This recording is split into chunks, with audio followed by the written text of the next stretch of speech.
Cursed items like the Ark of the Covenant or King Tut's tomb make it very clear, through cryptic verse, decaying corpses, screaming demons, and melted faces, that to approach them is to risk agony, torture, death, or all of the above. But fantastic objects like those are not the norm. For the most part, if something is cursed, it likely looks innocuous. For all you know, the everyday object you hold in your hand right now could be plotting your demise. Don't believe me? Check out this list of the 10 most cursed items in the world, and behold just how ordinary they seem. At first glance, anyway. The most cursed of vehicles isn't a flaming demon motorcycle, but rather an innocent Porsche Spyder. Its first owner, actor James Dean, was also its first victim. On September 23, 1955, he showed off his bastard to fellow actor Alec Guinness, who immediately had a bad feeling about this. He told Dean, "If you get in that car, you'll be found dead in it by this time next week." He soon learned just how spot on he could be, as a mere 7 days later, Dean crashed his car and died almost instantly. Killing a beloved actor would have tainted Little Bastard's reputation enough, but this car wasn't done. George Barris, the guy who customized the car for Dean, slipped off the bastard's trailer and landed badly on a poor mechanic, shattering his leg. Barris then stripped the car for parts, selling some to men named Troy McHenry and William Eskrid. The two used the bastard's parts to finish their vehicles and then race them. This was a bad idea, as McHenry crashed into a tree and died, while Eskrid's car rolled over after locking up, severely injuring him. Another driver who bought 2 of Bastard's tires was forced off the road when both tires burst at the same time. Then there's the story of 2 thieves who attempted to steal pieces of the bastard from under Barris's nose. This too was a terrible idea, as both were injured in the bungled burglary. One thief in particular tore his arm up trying to steal the steering wheel. The bastard kept terrorizing after being donated to the California Highway Patrol. The garage the CHP placed the car in caught on fire, with the car itself sustaining no damage. Then, while on display at a school, the car fell and broke a child's hip. Finally, after the car kept rolling off of transport trucks, in one case crushing the truck driver, the CHP apparently did what George Barris should have done years ago. They destroyed the car and made it disappear.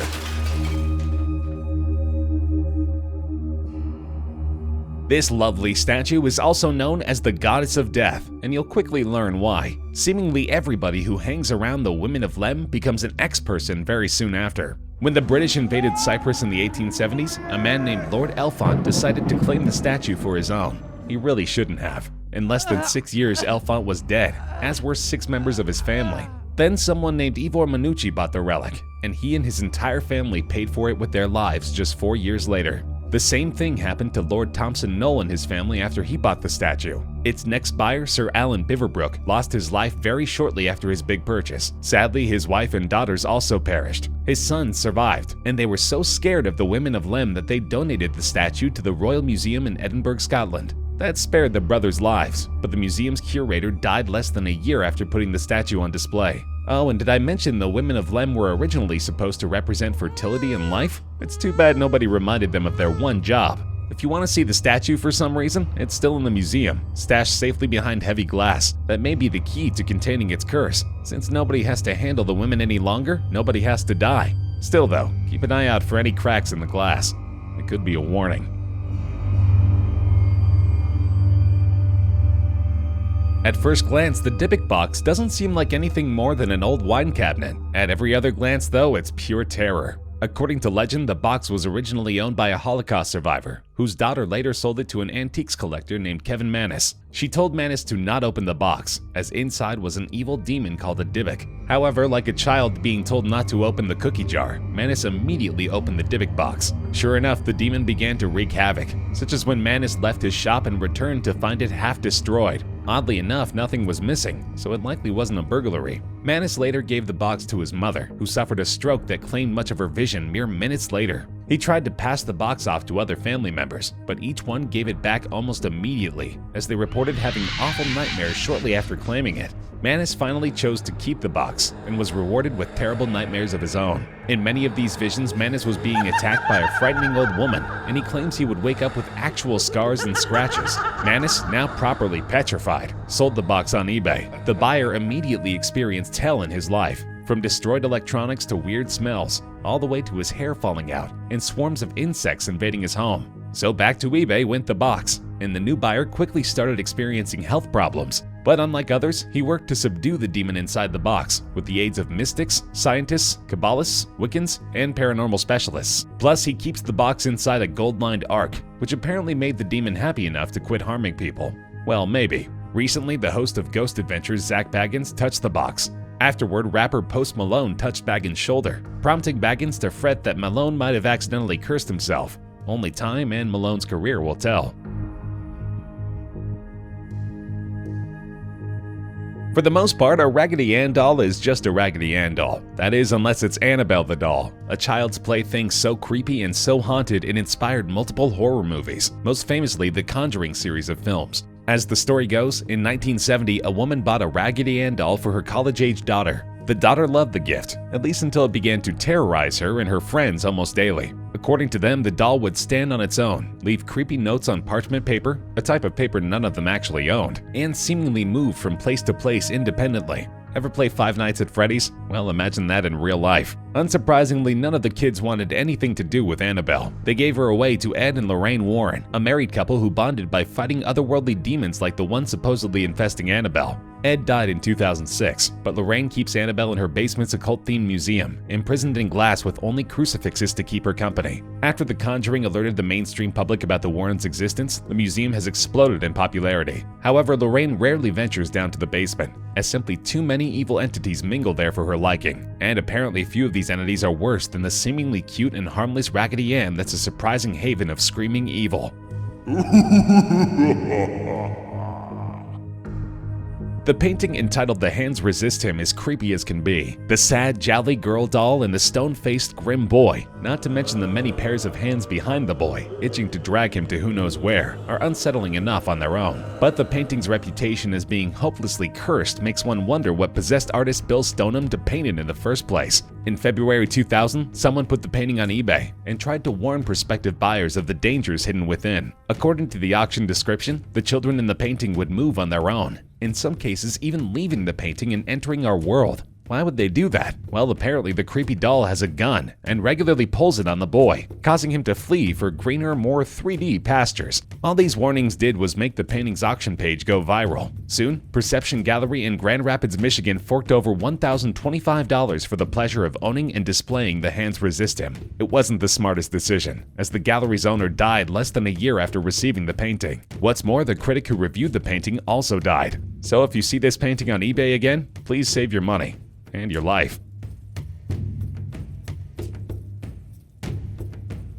This dress is haunted, not because of anything the bride did, but because she never got the chance to be a bride. Anna Baker came from a rich family, but fell in love with somebody decidedly not rich. She wanted to marry one of the iron workers from her dad's factory. Her father, Ellis Baker, vehemently disapproved of the union, and since this was 1849, his refusal actually meant something. In fact, Ellis banned the worker from ever seeing his daughter again, going so far as to kick him out of town. Anna was so distraught over losing the love of her life, she vowed to never love again. She kept her promise, remaining a lonely, cold, sad, and bitter spinster until her death in 1914. But what of her dress, you ask? Well, Anna ordered one of the most expensive wedding dresses she could find, because she had high matrimonial hopes. That dress is now on display in the building she and her father lived in, which has since been converted into a museum. The dress, fittingly, is caged up in what used to be Anna's bedroom. But eerily enough, museum goers have reported strange happenings, like the dress moving and shaking fiercely. The thinking is that this is Anna's doing, as she still wants to wear that dress. After all, she paid good money for it. In addition, some have reported a ghostly male figure wandering the premises. This might well be Anna's father, doomed to restlessly haunt his old home, since it was he who caused his daughter so much anguish. At the risk of incurring a ghost's wrath, he kinda had it coming. The Anguished Man is a befitting name for this scary painting. It showcases what appears to be a skinless man with no nose, wailing in abject pain and terror. And from the sounds of it, if you hang this painting on your wall, you too will wail in terror. A man named Sean Robinson inherited the painting from his grandmother, who warned him it was fraught with evil spirits. She explained that the artist mixed his own blood in with the paint and then killed himself not long after finishing his art. If that wasn't enough, Grandma claimed she would hear crying voices anytime she hung the painting up. The mysterious human-shaped shadows she would see around the house didn't help her nerves much either, so she locked the painting away in her basement and was only too happy to bequeath it to somebody else. Recently, the Anguished Man supposedly appeared on eBay with an asking price of £1,500. but that wound up being a hoax. As far as anyone knows, Mr. Robinson has the painting still, and doesn't seem interested in letting anyone else risk their lives or mental health just to have a creepy conversation starter hanging over their fireplace.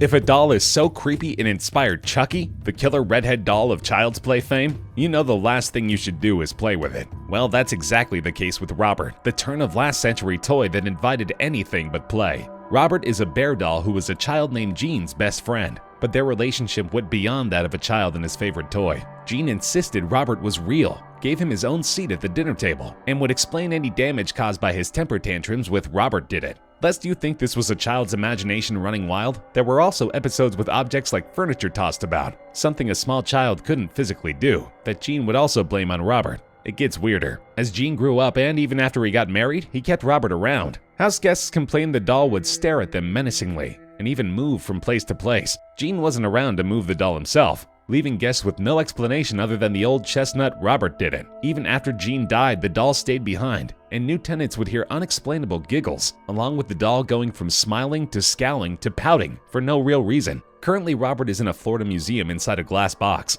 As legend goes, if you visit Robert but don't treat him with the same reverence you might the Pope, bad things will happen. Visitors have lost their cars, their jobs, and even their marriages after visiting the bear. And if you visit his exhibit, you can read many a letter begging his forgiveness. But be sure to read them while smiling politely, or Robert will know.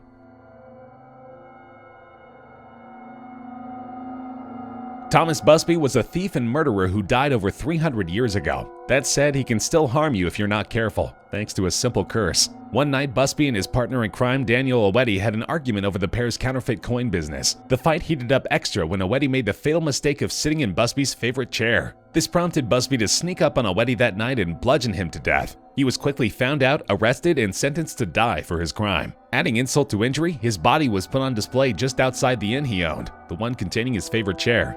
Speaking of that chair, before his death, Busby cursed it, promising pain and agony to anyone who sat on it. Depending on who tells the story, he either did this while sitting in the chair enjoying his last meal, or while angrily shouting as he was being led to the gallows. Either way, he was deadly serious, as some estimates place the number of people to have sat in Busby's chair and died shortly after at over 60.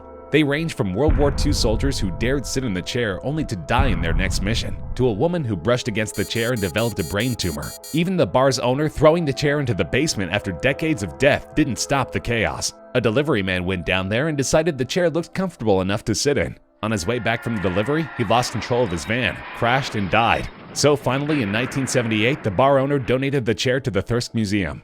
Even still, the chair is so inviting to those who wish to tempt fate, the curator has to hang it from the ceiling to keep people from sitting on it. Originally, the black Orlov diamond was the eye of a statue of the Hindu god Brahma, but then a monk stole the diamond, and Brahma apparently held quite the grudge, cursing the diamond and whoever possessed it. The first victim was a man named J.W. Paris, who sold the diamond and not long after jumped from a Manhattan tower to his death. 15 years later, a Russian princess named Nadia Orlov, who gave the diamond its popular name, also jumped to her death. She and another Russian princess named Leonila Viktorovna Baryatinsky, who also killed herself, had both owned the diamond before Paris. Brahma may be a vengeful god, but he's extremely patient with his curses. It's been a long time since the diamond could be blamed on any deaths, since in the 50s a jeweler from Australia recut it, seemingly ridding it of whatever specter was inside. Since then, many people have owned the diamond without suffering ill effects. Actress Felicity Huffman even wore a brooch containing the diamond to the Oscars. Hopefully for both her career and life, Brahma is truly done with his curse, and isn't simply biding his time before striking again.